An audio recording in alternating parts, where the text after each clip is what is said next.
एक सबसे बड़ी बात ये उभर के आई है कि जुडिशियल इंक्वायरी की कि सिटिंग हाई कोर्ट के जज से ये कहीं देश में प्रथा नहीं है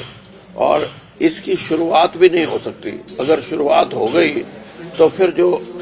एकाधिकार असेंबली का या पार्लियामेंट का है उस पर प्रश्न चिन्ह लगेगा और मुझे नहीं लगता कि जो सरकार इस बात पे आगे इस बात के लिए बढ़ेगी। मुझे लगता है कि आज विधानसभा के सत्र में इस पे क्लैरिटी हो जाएगी और ये होना भी नहीं चाहिए, क्योंकि एक तरफ तो हम ये कहते हैं कि जो वहां बोलता है उस पर कोई कार्रवाई नहीं होती, दूसरी तरफ ऐसे इशू को आप सिटिंग जज से कराओगे तो फिर तो जुडिशरी का जो दायरा है वो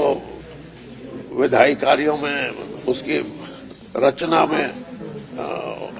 ये मुझे नहीं लगता कि ऐसा होगा। जो एक सबसे बड़ी बात ये उभर के आई है कि जुडिशियल इंक्वायरी की कि सिटिंग हाई कोर्ट के जज से ये कहीं देश में प्रथा नहीं है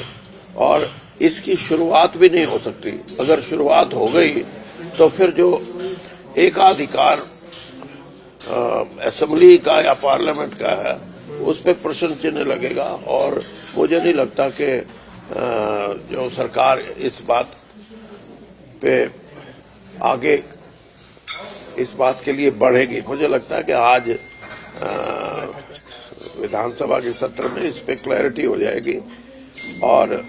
ये होना भी नहीं चाहिए, क्योंकि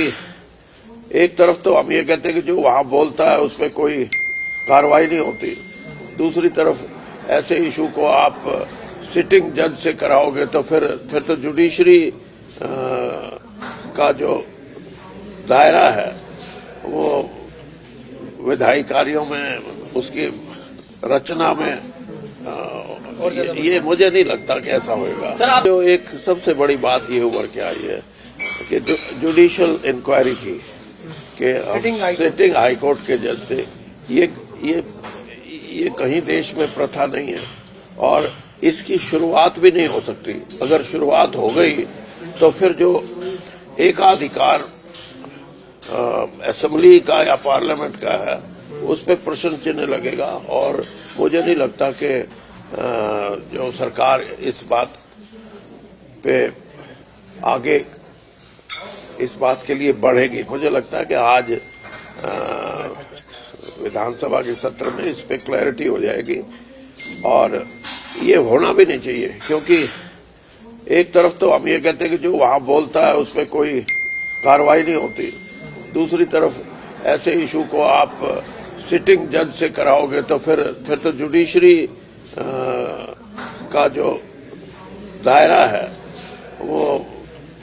विधायी कार्यों में, उसकी रचना में ये मुझे नहीं लगता कि ऐसा होगा।